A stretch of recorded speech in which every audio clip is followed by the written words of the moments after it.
இன்று ஒரு தகவல் சொல்வது திருமதி எம் கலா சரஸ்வதி. தலைப்பு: பெத்த மனம் பித்து.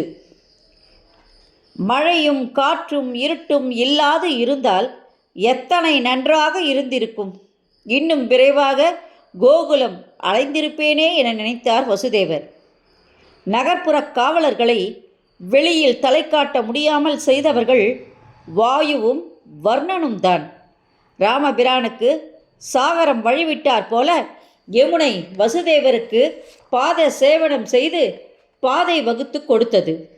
வசுதேவர் கோகுலத்திற்கு கிளம்பிய பின் சங்கிலியால் பிணைக்கப்பட்ட தேவியை நினைத்தாள். பகவானே, நல்லபடியாக எவர் கண்ணிலும் படாமல் இந்த குழந்தையை கோகுலத்தில் சேர்த்துவிடு. பகவானுக்காக பகவானையே வேண்டினாள் அந்த தாய். திடீரென்ற நினைவுக்கு வந்தது அவளுக்கு. அடடா, தேம்பி தேம்பி அழுதாள். பிறந்த குழந்தையை வெறும் வயிற்றுடன் அனுப்பிவிட்டேனே. தாய்ப்பால் தராவிடினும் விஸ்வரூப தரிசனம் அளித்தவனுக்கு ஒரு பழத்தையாவது நிவேதனம் செய்திருக்கலாம். பாலகனாக வந்தவனுக்கும் பால் ஊட்டவில்லை.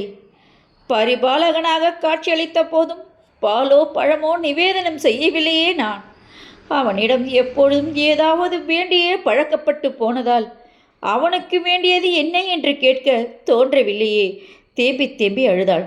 பெத்த மனம் பித்து. கண்களில் நீர் பெருகியது. பின்பு கண்களை துடைத்து கொண்டாள். யசோதையிடம் இந்த குழந்தை நன்றாக வளரட்டும் என வாழ்த்தினாள். அங்கே சற்று தொலைவில் ஆயர்பாடி கண்ணிலே தெரிந்தது. யோகமாயை அண்ணன் கிருஷ்ணன் கட்டளைப்படி அதை நிறைவேற்றத் தொடங்கினாள். ஆயர்பாடியில் அனைவரையும் உறங்க வைத்து வசுதேவருக்காக காத்திருக்கையில் இது என்ன மணியோசைகள்? 5 லட்சம் பசுக்கள் உள்ள ஆயர்பாடியில் பரமாத்மாவை உணர்ந்து அந்த பசுக்கள் கெட்டியுள்ள கொட்டிலில் நிலை கொள்ளாமல் அங்கிருந்த பசுக்கள் கழுத்தில் இருந்த மணிகளின் ஓசையன்றோ அது. புன்னகை அரும்பியது யோகமாலைக்கு. வசுதேவர் ஓசைப்படாமல் நந்தகோபன் வீட்டில் உள்ளே நுழைந்து பகவான் அறிவித்தபடி அந்த பரம்பொருளாகிய இறைவனை யசோதையின் அருகில் வைத்துவிட்டு யோக மாயையை துணியில் சுற்றி நேரம் கடத்தாமல் அவ்விடம் விட்டு அகன்றார். மீண்டும் சிறைச்சாலை வந்தடைந்தார். தேவகியிடம் அப்பெண் குழந்தையை நீட்டினார். நன்றி, வணக்கம். இந்த வீடியோ உங்களுக்கு பிடிச்ச லைக் பண்ணுங்கள், ஷேர் பண்ணுங்கள். கொளத்தூர் பாபா டெம்பிள் சேனலுக்கு நீங்கள் சப்ஸ்கிரைப் பண்ணுங்கள். மீண்டும் அடுத்த தலைப்போடு சந்திப்போம்.